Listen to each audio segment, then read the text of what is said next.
Bismillah, Assalamualaikum warahmatullahi wabarakatuh. Salam sejahtera untuk kita semua. Adik-adikku sekalian, saya Andi Sudimas Sulaiman, Gubernur Sulawesi Selatan, mengucapkan selamat datang dalam program Smart School Dinas Pendidikan Provinsi Sulawesi Selatan. Hari ini adik-adik sekalian akan mengikuti pembelajaran hybrid dalam program Smart School.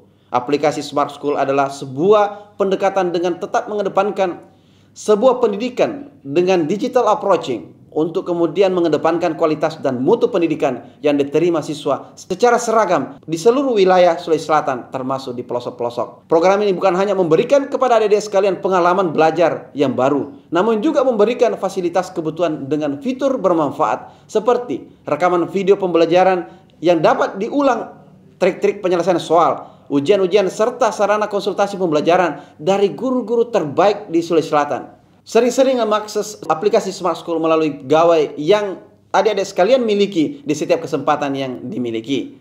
Untuk seluruh adik-adikku sekalian yang saya cintai, saya banggakan, selamat belajar dan semoga ilmu yang didapatkan bermanfaat untuk menambah pengetahuan pendidikan adik-adik sekalian. Salam kita pada salama. Assalamualaikum warahmatullahi wabarakatuh. Salam sejahtera untuk kita semua.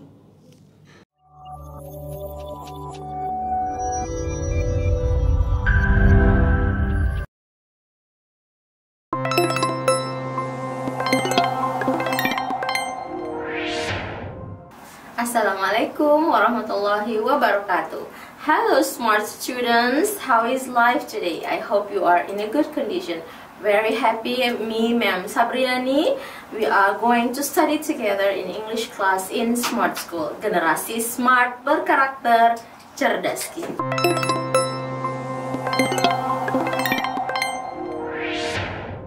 Well students, very happy to meet you today. I would like to say hello and also for all the teachers sebagai guru pendamping di sekolah. Semoga Bapak dan Ibu diberikan kesehatan mendampingi Ananda semua. Terima kasih bekerja sama dalam program ini. Well students, today we are going to study about news item. Yeah? Okay, let's have a look this picture. Okay. What do you think about these pictures? Apa yang Ananda pikirkan terkait dengan gambar-gambar yang ada di samping Ibu ini, ya? Okay, do you think about the occupation or the job relating to news? Apakah Anda memikirkan tentang pekerjaannya atau refers to news itself, kepikiran beritanya atau apa? Ya, jadi mungkin di antara Ananda semua ada yang memikirkan tentang long processes of how to be able to publish a news, bagaimana memproduksi sebuah berita sehingga bisa kita tonton sekarang ini, baik secara di TV ataupun secara digital di smartphone Ananda semua. Atau mungkin ada yang kepikiran, wah ternyata mungkin to be a news anchor is great, menjadi pembaca berita itu sepertinya keren, cool, menarik, ya. Dan mungkin saja ada Ananda yang akan berpikir tentang about the types of news in politics, economy, entertainment, or sport, ya, jenis-jenisnya. Atau mungkin ada juga di antara Ananda yang akan kepikiran, wow, what is the update news today? Up to date news today. Apa yang berita terkini, ya. Jadi mungkin ada yang kepikiran president election, ya, pemilihan presiden yang hari ini mendaftar, atau mungkin ada di antara Ananda yang memikirkan bagaimana saudara-saudara kita yang berada di daerah konflik. Kita doakan yang terbaik, ya. Jadi our thinking about this picture may be different, ya. Tapi yang pasti kita akan belajar tentang news item, apa saja, apa itu news item. Kita lihat ya learning objektifnya. At the end of this lesson today, di akhir pembelajaran hari ini, you are expected to be able to, Ananda diharapkan mampu untuk mengidentifikasi the social function, fungsi sosial, kemudian the generic structure, struktur umumnya, and also the linguistic features of news item. Bagian ciri-ciri kebahasaannya dari news item itu apa saja. Jadi kita akan berkenalan, ya, mengulik banyak hal tentang berita, apa saja itu di bagian-bagian berita, sehingga nanti at the end you are familiar with the news and you are able to achieve information or get information from the news. Ananda pada akhirnya mampu mendapatkan informasi dari berita, akhirnya memudahkan Ananda untuk menjawab soal-soal yang terkait dengan berita. Okay, let's have a look. The definition. News item is a specific piece of information or news. Jadi, berita itu adalah specific piece of information. Kenapa dikatakan spesifik? Karena tidak semuanya event, kejadian itu bisa dijadikan berita. Jadi ada khusus. Cerita yang seperti apa nanti kita lihat di social function. Ya, jadi when talking about news, we talk about real life situation. Kita bercerita tentang apa yang terjadi di real life, nyata. Nah ya, jadi dia bukan termasuk fiksi or imaginative. Jadi dia real life or fact. Ya, news item is about factual and informational. Jadi dia factual, didasarkan pada kenyataan, dan informational, memberikan informasi. The second point is social function. Ya, fungsi sosial. I believe that you are familiar with this term. Jadi semua jenis teks dalam bahasa Inggris ataupun dalam bahasa Indonesia ada kata social function. Nah, kunci sukses untuk menjawab soal-soal terkait bahasa Inggris, mengetahui trik ini. Jadi social function itu, fungsi sosial itu refers to, merujuk kepada apa tujuan penulis membuat sebuah teks. Tujuannya apa? Apa niatnya penulis membuat teks ini? Nah, special for news item, khusus untuk news item, the key term, istilah khususnya atau the key point, poin khususnya, poin pentingnya dari news item adalah to inform. Let's see, to inform readers or listeners about events which are considered newsworthy or important. Jadi kalau di naratif itu kata kuncinya entertain, kalau di deskriptif itu describe. Nah, khusus untuk news item, kata kuncinya adalah inform, memberikan informasi. Jadi ketika Ananda menemukan sebuah berita, Ananda sudah yakin membaca sebuah teks, oh ini berita. Kemudian pertanyaannya, what is the social function? What is the purpose of the text? What is the purpose of the writer writing the text? Apa tujuan penulis menulis cerita tersebut? Maka you just have to find out the key point. The key point is inform, khusus untuk berita. Memberikan informasi kepada readers and listeners about events terkait dengan kejadian-kejadian which are considered, yang dianggap newsworthy or important, layak untuk diberitakan dan penting. Jadi ibu ingatkan kata kunci untuk social function dari news item adalah to inform. Ya, nanti ada contoh yang terkait dengan ini, akan sangat mudah menjawabnya kalau sudah memahami konsep dari news item. Okay, next one is about newsworthy. Di slide sebelumnya ada kata newsworthy. It is important information about recent events. Jadi informasi penting terkait kejadian yang happening atau terjadi baru-baru saja, especially as reported by news media. Jadi tidak semua kabar bisa dijadikan berita. Ya, jadi ada yang layak untuk diberitakan. Oke, itu istilahnya dalam berita itu adalah newsworthy. Oke, next point is the generic structure. Bagian-bagian news item itu apa saja? Apakah kalau kita mau buat berita semau kita? Tidak, ada bagian-bagiannya. Nah, bagian-bagian ini akan memudahkan Ananda untuk mencari informasi terkait dengan teks. Ya, jadi menemukan soal-soal itu mudah ketika sudah mengenali bahwa oh bagian teks, bagian news item ini bagian awal namanya apa, tengah bagian apa, dan harus ada apa. Kalau sudah kenal itu akan mudah untuk mengidentifikasi teks. Let's have a look. The first point is headline. Ada headline. Atau kita menyebutnya familiar with the title. Judul beritanya apa? The second one is newsworthy events.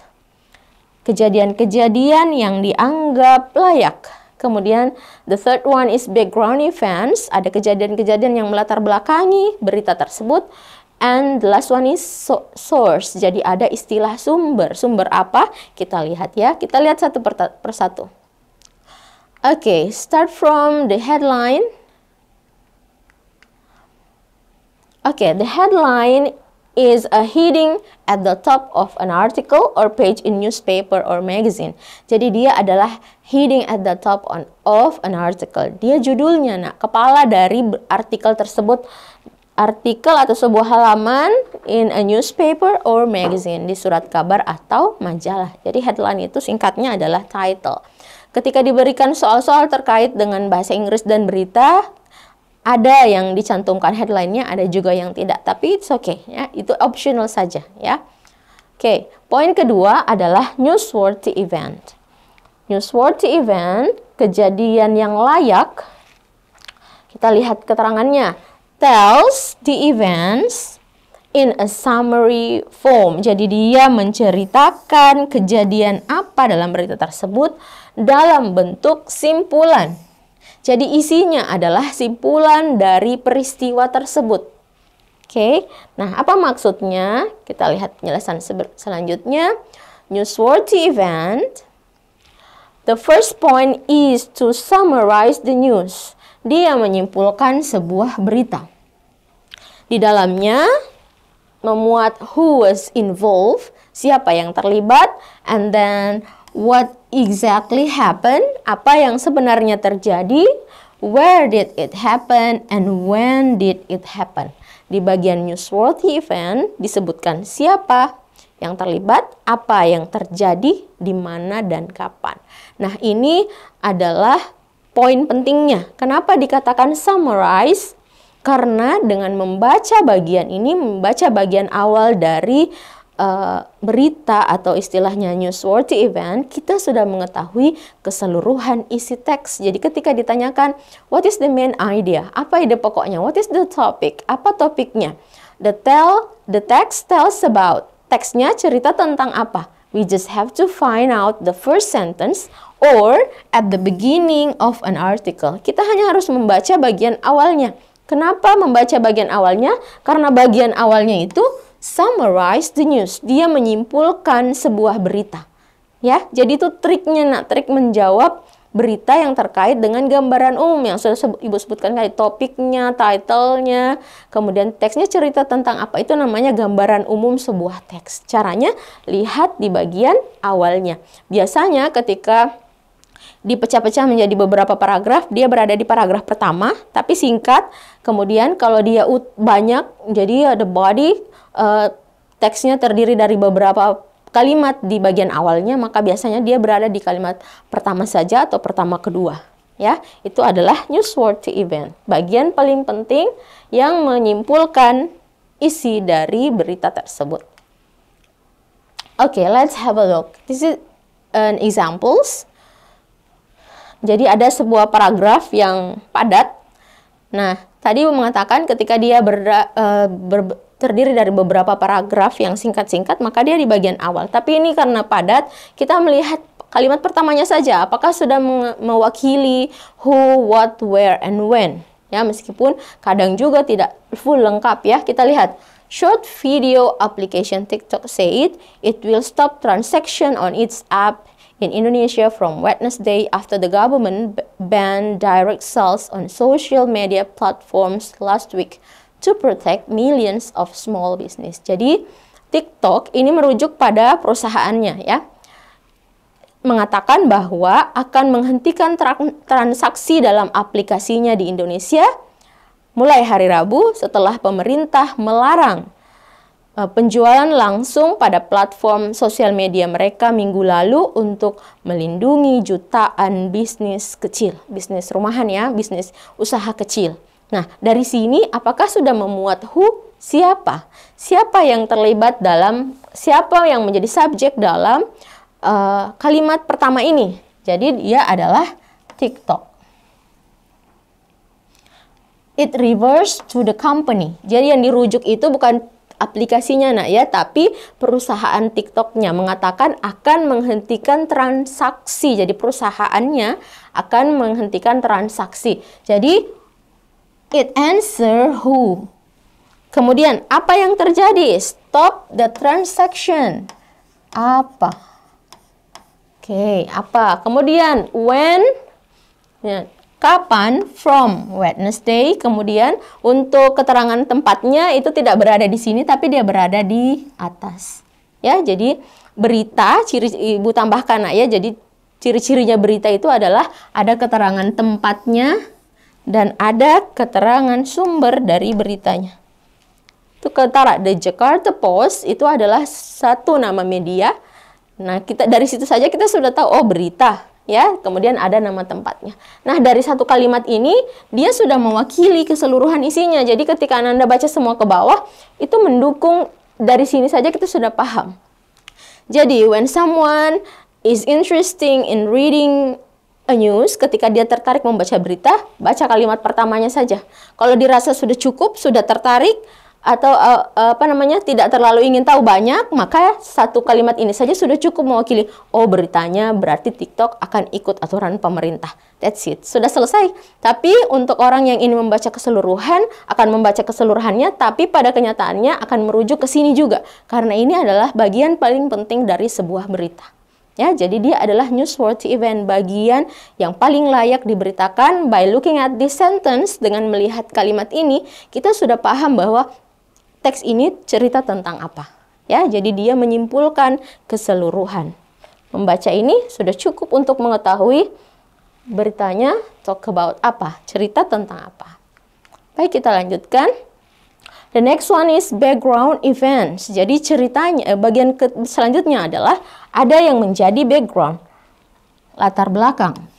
Ya, isinya adalah elaborate what happened and tell what caused the incident. Jadi isinya adalah mengelaborasi apa yang terjadi. Jadi yang dari awal sudah disebutkan kejadiannya ini, nanti dijelaskan lebih detail lagi di bagian bawahnya, itu istilah elaborate. Ya, memberikan extra details. Kemudian tell what caused the incident, menceritakan apa yang menyebabkan kejadian tersebut. Nah, oke. Ini penjelasannya. Background events itu pertama, give extra details and information. Dia memberikan rincian yang lebih banyak lagi dan informasi. Kemudian the second one is to explain how and why the event happened. Menjelaskan bagaimana dan mengapa kejadian itu bisa terjadi. And then the body should be short. Jadi meskipun berita itu, meskipun baiknya sebuah berita itu tidak terlalu panjang, ya. Jadi kita memuat banyak informasi penting di dalamnya, tapi kita menggunakan less words, kata yang lebih sedikit. Informasinya yang penting. Jadi kita memuat hal-hal penting saja, bagian dari, jadi kalau dalam paragraf itu, background event itu the body. Isinya dari paragraf ini, ya, dia menjelaskan newsworthy event.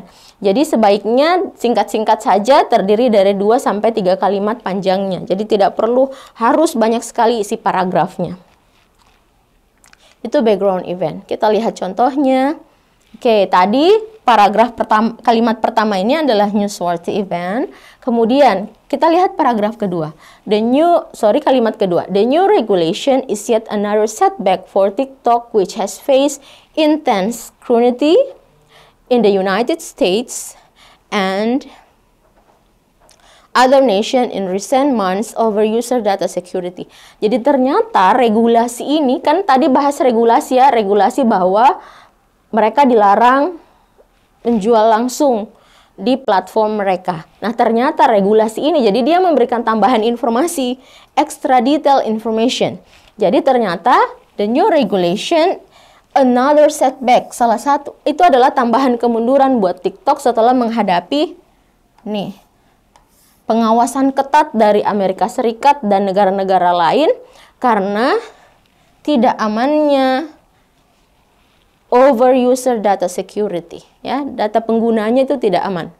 Kemudian and the companies allege ties to Beijing, dan diduga mereka itu terkait dengan Beijing. Ya, jadi dia memberikan informasi regulasinya. Ternyata regulasi ini bukti kemunduran selanjutnya buat TikTok. Nah, seperti itu. Kemudian Indonesia is one of the world's biggest market for TikTok Shop and was the first to pilot the app's e-commerce arm. Jadi Indonesia ternyata adalah memberikan informasi kembali bahwa Indonesia adalah pasar terbesar di dunia ya buat TikTok Shop. Jadi dia memberikan informasi ekstra kepada berita yang tadi, yang newsworthy event. Tuh, jadi memberikan extra detail and information. Selanjutnya, source, sumber. Apa itu? Comments by participants, komentar-komentar oleh partisipan, orang yang terlibat, witnesses, saksi, kemudian authorities, orang yang punya kebijakan, and experts, ahli, involved in the event, yang terlibat dalam kejadian tersebut. Jadi orang-orang yang terlibat atau ada hubungannya dengan kejadian yang diberitakan itu memberikan komentar-komentar. Jadi berita itu biasanya ada komentar-komentarnya. Kita lihat komentar yang seperti apa. Oke, di sini ada komentar ya. Jadi kita, if I say comments, ketika Ibu mengatakan komentar berarti biasanya ada komentar-komentar. Apa komentarnya? Pertama, coba lihat. Kata yang Ibu tandai komentarnya adalah source ya, sumbernya. Sumber TikTok mengatakan. Siapa yang mengatakan? TikTok. TikTok is the source. Kemudian di bagian sini ada nih, China's own app said. Berarti ini adalah source. Kemudian ada yang di dalam tanda petik TikTok Indonesia mengatakan our priority is to remain compliant with local laws and regulation. Itu adalah sumber. Ada sumbernya yang mengatakan sesuatu. Oke, itu maksudnya sumber. Jadi tidak hanya orang yang terlibat, tapi mungkin ahli yang mengetahui masalah tersebut. Oke, kita lihat lagi contoh berikutnya. Trade Minister Zulkifli Hasan said firms who did not comply with the ban of goods transaction would first be warned and then lose their license to operate Indonesia. Jadi Menteri Perdagangan Bapak Zulkifli Hasan mengatakan bahwa perusahaan yang tidak mengikuti pelarangan dari transaksi barang, kalau tidak ikut pada aturan, maka first be warned. Pertama-tama akan diberi peringatan, kemudian lose their license. Mereka tidak akan diizinkan untuk beroperasi di Indonesia. Pertanyaan Ibu, who is the source? Siapa sumbernya? Siapa yang mengatakan bahwa kalau tidak taat aturan akan diberi peringatan? Oke, I believe your answer is Zulkifli Hasan. Jadi jawabannya adalah Trade Minister Zulkifli Hasan. Jadi siapa sumbernya? Sumbernya adalah siapa yang berkata, Bapak Zulkifli Hasan. Di bawah ada lagi. Nah, he told, he itu merujuk pada siapa? Dalam keadaan yang terpisah, beliau mengatakan bahwa reporter Zulkifli said, e-commerce cannot become social media, it is separated. Ya, jadi e-commerce, penjualan elektronik itu tidak bisa menjadi media sosial karena itu hal terpisah. Kata beliau. Beliau siapa? Merujuk lagi kepada Trade Minister. Masih sama, Trade Minister. Jadi, Bapak Zulkifli Hasan dalam teks ini adalah the source, sumber berita. Oke. Baik, selanjutnya. Jadi, kita sudah belajar apa itu berita, apa tujuan berita, kemudian apa bagian-bagiannya. Ada heading, newsworthy event, bagian paling penting yang menyimpulkan semua berita, kemudian ada background event, dan terakhir adalah source. Nah, sekarang kita pindah ke language features. Ciri-cirinya berita itu apa saja? Seperti Ibu bilang tadi bahwa ciri-cirinya berita dia punya tempat di atas, bahkan seperti ini tadi yang ada Jakarta, kemudian tanggalnya itu tanggal dibuatnya berita, kemudian di bagian bawah ada sumber berita. Selain itu apa lagi? Nah, ini dia. Use of action verbs, jadi penggunaan kata kerja bertindak, use of saying verbs, use of past tense, use of direct and indirect speech, and use of adverb. Let's have a look one by one of these points. Kita lihat poin pertama, past tense. I believe that you have mastered about past tense. Ibu yakin Ananda semua sudah paham past tense. Sudah belajar dari SMP ya, apa itu past tense. But it's okay to recall our knowledge. Tidak apa-apa kita mengulang kembali. Past tense itu used to talk completed action in the time before now. Jadi dia digunakan untuk menyatakan kejadian yang sudah sempurna terjadi di waktu sebelum sekarang. Jadi sudah terjadi. Ya, polanya, do you still remember the pattern? Polanya adalah subject, kata kerja bentuk kedua karena sudah terjadi. Kata kerja bentuk pertama dipakai ketika menyatakan fakta, kemudian waktu sekarang dan kebiasaan. Kata kerja bentuk kedua dipakai untuk yang sudah terjadi, kita ceritakan lagi. Kemudian kata kerja bentuk ketiga dipakai untuk kalimat perfect dan kalimat pasif. Jadi karena sudah terjadi completed action in a time before now, kita pakai kata kerja bentuk kedua. Let's have a look the examples. Indonesian teenager Hugo Nathanael Yuwono won the Diana Award 2022 thanks to the non-profit organization Math for Humanity. Sumbernya dari theindonesian.id. Nah, kalimat ini kita akan cek apakah benar dia mengikuti rules subjek kata kerja bentuk kedua. Indonesian teenager, seorang anak muda Indonesia bernama Hugo Nathanael Yuwono. Jadi ini adalah subjeknya ya. Start from this one till Yuwono itu adalah subjeknya. Seorang anak muda Indonesia bernama Hugo Nathanael Yuwono won. Nah, ini adalah kata kerja bentuk keduanya yang ini. Oke, subjek kata kerja bentuk kedua. Kenapa kata kerja bentuk kedua? Karena kejadian The Diana Award 2022 itu sudah terjadi. Ketika menceritakan hal yang sudah terjadi secara sempurna di waktu lampau, kita pakai kata kerja bentuk kedua. And it's correct. Ya, kemudian ya dia memenangkan Diana Award atas organisasi nirlaba yang bernama Math for Humanity. Ya, jadi kalimatnya sudah benar. Kata kerja bentuk kedua. Bagaimana dengan konteks kalimat yang lain atau berita yang lain? Kita lihat supaya lebih clear. Oke. North Sumatra Police. Polisi Sumatera Utara have arrested an alleged orangutan trader who sold to overseas customers identified as Ramadhani 37, also known as Bolang, in Langsa in the neighboring province of Aceh. Kita lihat. Apakah setelah North Sumatra Police itu adalah subjeknya? Oke, this is the subject, polisi Sumatera Utara. Kemudian, kalau past tense, dia pakai have, kata kerja bentuk kedua. Sementara ini ada have arrested-nya. Jadi kita tampung dulu. What is the meaning with this one? Tadi Ibu bilang past tense, kata kerja bentuk kedua ya. Kita cari lagi who sold, yang menjual. Who itu refers pada subjeknya, sold itu kata kerja bentuk kedua. Menjual alleged orangutan yang menjualnya ke overseas customer. Ternyata orangutannya dijual antar pulau ya. Nah, kejadian menjual ini terjadi di waktu yang lampau dan sudah terjadi, tidak ada hubungannya dengan sekarang, maka dia menggunakan kata kerja bentuk kedua, past tense. Kemudian North Sumatra Police spokesperson. Jadi juru bicaranya Bapak Hadi Wahyudi mengatakan ini proses mengatakan terjadi di waktu yang lampau, maka dia menggunakan kata kerja bentuk kedua. Oke, benar. Kemudian was named as a suspect as the police had forgotten. Ini ada juga had forgotten. Kemudian the suspect traded orangutan. Jadi pelakunya ini memperdagangkan orangutan bahkan lintas pulau. Memperdagangkan ini sudah terjadi, kata kerja bentuk kedua dan benar, traded. Nah, bagaimana case-nya kalau seperti ini? Oke, secara umum dia menggunakan past tense. Karena ketika kita buat berita, nah itu berarti kejadiannya sudah terjadi, kita ceritakan kembali.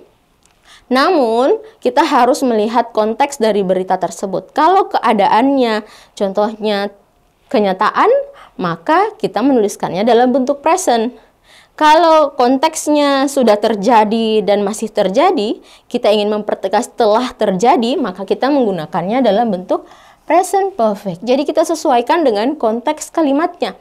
That's why meskipun sudah tidak ditekankan lagi belajar grammar dengan sangat ketat begitu, tapi kita harus tahu konteks kalimat ya supaya memahami oh maknanya seperti ini. Jadi ini tetap benar, have arrested, dia menggunakan present perfect karena telah menangkap. Ya, dan kejadian itu dia masih ditangkap sampai sekarang setelah berita ini dibuat. Makanya dia tetap menggunakan have arrested, ya. Bahkan ada juga ini had forgotten karena sudah lama terjadi. Ya, sudah lama terjadi dia menggunakan past perfect. Ya, jadi disesuaikan dengan konteks kalimatnya. Language is flexible based on the context. Jadi fleksibel. Bahasa itu berkembang terus dan kita harus belajar memaknai sebuah konteks. Nah, kita lihat di sini. Yang mana past tense? Tadi Ibu sudah menggaris said. Said, kata kerja bentuk kedua, mengatakan. Kemudian the government banned, kata kerja bentuk kedua, melarang penjualan langsung. Melarangnya itu terjadi last week. Ini last week, maka dia kata kerja bentuk kedua. Nah, the new regulation is yet another. Dia menggunakan present tense karena ya benar aturan ini, faktanya bahwa aturan pelarangan ini merupakan satu langkah kemundurannya lagi TikTok. Makanya dia pakai is karena dia adalah kenyataan. Sama dengan ini. Indonesia is one of the world's biggest market for TikTok shop. Kenyataan, we write on present tense. Ya. Kemudian, nah ini, telah mengalami, kejadian mengalami pengawasan ketat itu berlangsung pada saat berita, mulai pada saat berita diberitakan dan sampai sekarang masih saja diawasi. Karena ya ada pelanggaran-pelanggaran yang menurut Amerika Serikat dalam cerita ini ya. Kemudian, nah ada lagi kata said, was, itu berarti bentuk lampau, kata kerja bentuk kedua. Jadi kembali lagi nak, konteksnya yang dilihat. Tapi secara umum, news item itu menggunakan kata kerja bentuk kedua. Oke, selanjutnya, action verbs, kata kerja bertindak. Jadi the verbs of doing, melakukan sesuatu, makan, melompat, menendang, lari, membuat, memanggil, itu melakukan sesuatu ya. Tapi di sini Ibu menuliskan dalam bentuk kata kerja bentuk kedua karena berita sekali lagi sudah terjadi, maka Ibu lebih cenderung menuliskannya supaya lebih memudahkan bahwa oh kata kerja bentuk kedua. Ternyata action verbs itu tidak hanya badan kita bergerak melakukan sesuatu, tapi dia juga bisa merujuk kepada an activity based on feeling and thought. Jadi kegiatan yang berdasarkan pada perasaan dan pemikiran. Saya menyadari. Menyadari itu tidak bergerak. Mungkin kita duduk-duduk saja, nak, tapi saya menyadari. Itu masih tergolong pada action verb. Kemudian, action verbs yang mana? Nah, tadi melarang. Itu sama tadi, nah ya. Government ban direct sale. Melarang. Melindungi, to protect millions of small. Jadi sama. Kata kerja bertindak. Baik, selanjutnya adalah setelah action verb ada saying verbs, kata kerja mengatakan ya, jadi mengeluarkan suara atau berbicara apa saja. Contohnya said, mengatakan, ini yang paling sering dipakai ya, said. Ada juga told, Ibu tulis semuanya dalam kata kerja bentuk kedua ya. Said, told, bercerita. Bertanya, itu juga mengatakan kan, bertanya. Kemudian complain, complained, complain. Kemudian suggested, memberikan saran, itu kan menyatakan juga. Responded, merespon dengan mengeluarkan kata-kata. Cried, even cried, bahkan menangis pun juga merupakan saying verbs. Nah ini, bicara tapi kecil suaranya, whisper. Berbisik, itu juga adalah saying verbs. Berbisik saja masuk, apalagi kalau teriak, screamed. Ya, kemudian answered, menjawab, and uttered. Ini jarang dipakai, dia maknanya menyatakan. Ya, jadi semuanya kata kerja yang menyatakan. Masih banyak lagi yang lainnya ya, Anda bisa cari tahu yang mana termasuk dengan saying verbs. Kalau di dalam teks ini, saying verbs-nya yang dipakai adalah said. Ini ada said, kemudian ini ada lagi said. Nah, last one is said. Jadi ada 3 kata yang menyatakan saying verbs.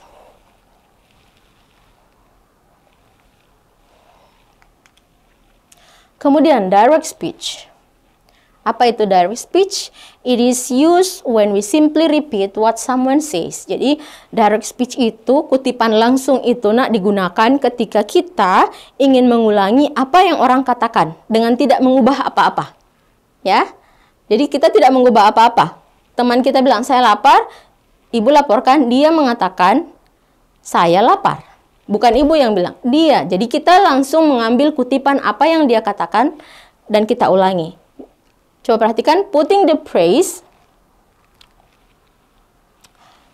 meletakkan frase itu yang diucapkan itu di antara speech marks atau istilahnya adalah quotation. Quotation itu yang ini ya. Tanda petik 2 ini double quotation mark namanya. Tanda petik 1 quotation mark, yang 2 double quotation mark. Jadi kita lihat di examples, Paul came in and said, I'm really hungry. Paul datang dan mengatakan, saya sangat lapar. Jadi Paul datang terus bilang, I'm really hungry. Kita mau laporkan kembali. Jadi kita bilang tadi Paul datang terus bilang, saya lapar. Ya, tidak mengubah apa yang dia katakan.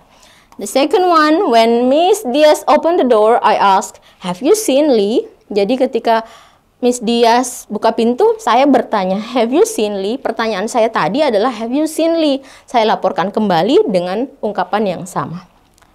Next one, she replied, no, I haven't seen him since lunchtime. Dia jawab, tidak, saya tidak pernah melihatnya sejak makan siang, waktu makan siang. Jadi tidak mengubah apa yang berada di dalam frase yang berada di antara quotation. Why isn't he here? Kenapa dia tidak berada di sini? Dia belum menyelesaikan laporannya. Jadi pernyataan ini diucapkan tadi dan kita ulang kembali sebagai bentuk kutipan langsung. Nah, bagaimana? How about indirect speech? Bagaimana dengan indirect speech? When we want to report, ketika kita ingin melaporkan what someone said, apa yang orang lain katakan without speech mark, jadi dia tidak pakai quotation lagi, and without necessary using exactly the same word, kita tidak pakai kata yang persis. Kita ganti subjeknya dan keterangan waktunya. We can use indirect speech. Kita pakainya kutipan tidak langsung. Tadi langsung, nah yang pakai quotation. Ini contohnya. Direct speech itu dia pakai quotation. Nah, langsung, saya lapar, saya lapar. We are quite cold in here. Dilaporkan kembali seperti itu. Tapi ketika diubah menjadi indirect speech, kami agak dingin di sini. Kita laporkan kembali, mereka mengatakan bahwa mereka kedinginan. Ya, sama kan maknanya, dan tapi mereka menggunakan pilihan kata yang berbeda. Kalau dalam bahasa Indonesia namanya paraphrasing. Ya, di bahasa Inggris juga ada. Ya, jadi kita mengganti teksnya, pilihan katanya, the diction, pilihan kata, tapi maknanya sama. Jadi, tadi awalnya menggunakan kata we, kami, ini diganti menjadi mereka. Jadi, kita melaporkannya tidak secara langsung. Makanya namanya indirect speech.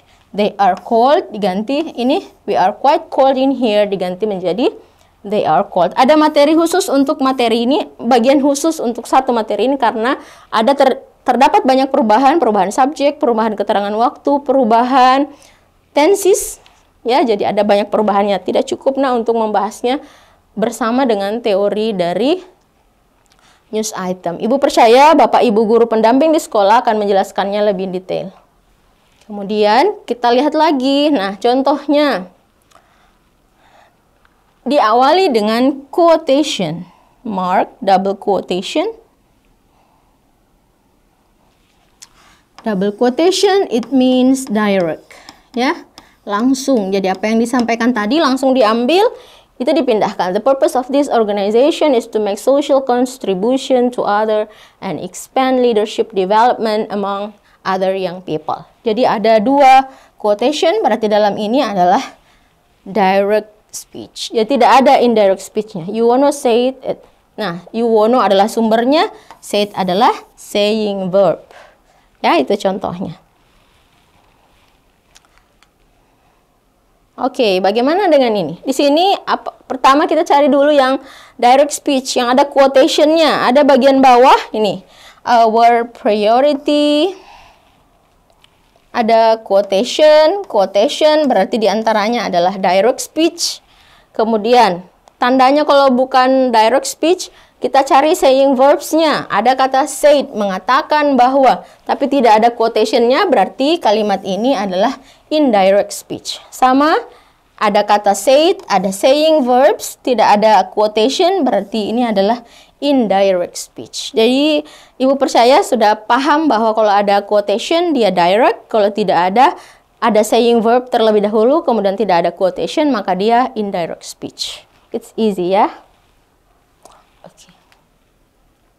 Nah, sekarang use of adverb. Ada keterangan. Nah, keterangan yang banyak dipakai ini hanya ada 3. Pertama, adverb of time, keterangan waktu.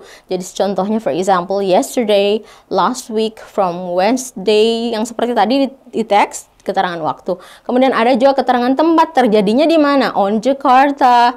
Kemudian behind, beside, at school, itu keterangan tempat. Kemudian adverb of manner, keterangan cara. Biasanya keterangan cara ini ciri-cirinya adalah menggunakan ly. Jadi contohnya, dia berlari dengan sangat cepat. Cepat itu kick, dengannya adalah li, quickly. Ya. Kemudian kalau lambat slow, dengan lambat slowly, dengan indah beautiful. Oke, tambahkan ly, beautifully. She dance beautifully. Dia menari dengan sangat indah, dengan indah, beautifully. Apakah semua kata sifat ketika ditambah ly jadi adverb? Tidak ya. Jadi ada dalam bahasa Inggris banyak exception, pengecualian. Contohnya cepat yang lain, fast. Itu salah kalau jawabnya fastly. Cukup fast. Jadi dia bisa kata kerja, dia bisa adverb. Bekerja keras, bukan hardly tapi hard. Work hard. Bekerja dengan keras. Jadi 2 kata ini tidak ditambah ly. Dia sudah adverb, dia juga sudah adjective.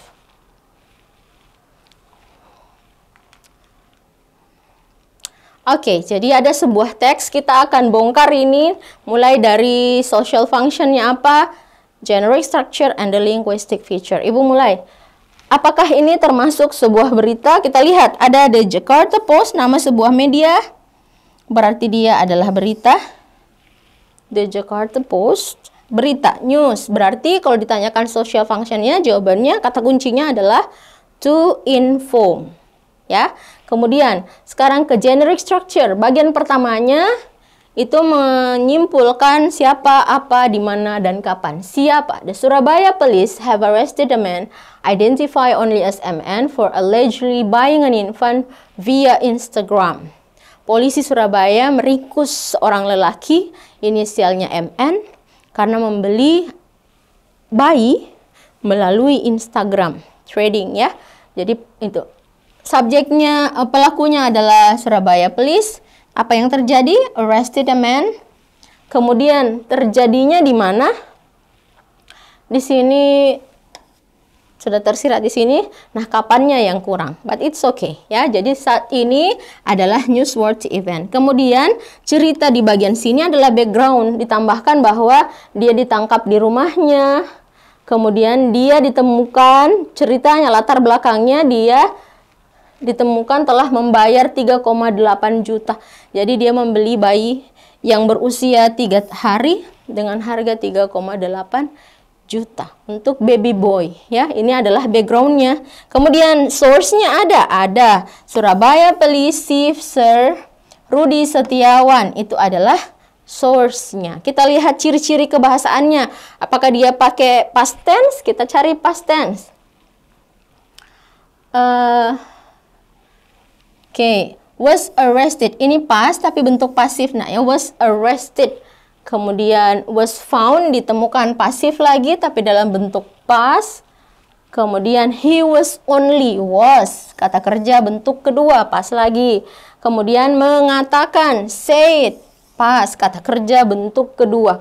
Was conducted, was, kata kerja bentuk kedua. Maka past tense-nya sudah benar. Ada juga tambahan have arrested, present perfect. Kemudian, apakah dia pakai saying verbs? Ada. Mengatakan bahwa. Ya. Oke. Nah, ada juga said. Apakah ada action verb? Ada. Menangkap. Itu adalah action verb. Kemudian menemukan. Mengatakan. Masuk juga ke action verbs. Tinggal. Oke. Itu adalah action verbs. Kemudian apakah ada direct indirect speech? Kita lihat ada quotation, ada, berarti the baby is now safe with the Surabaya administration, itu adalah direct speech. Apakah ada indirect? Ada. Ada kata say it, tidak ada quotation, berarti belakangnya adalah indirect speech, ya. Apakah ada adverb? Kita cari tahu apakah ada adverb. Keterangan tempat. Via Instagram, via melalui, berarti dia adalah keterangan. At his house, di rumahnya, keterangan tempat. Apalagi ini ya, on Jalan Karah in Jambangan, District in Surabaya, East Java. Sampai sini.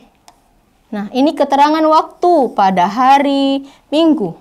Ya, jadi ada. Jadi apa yang sudah kita lengkapi tadi, ternyata dalam satu berita ini semuanya sudah mencakup keseluruhan.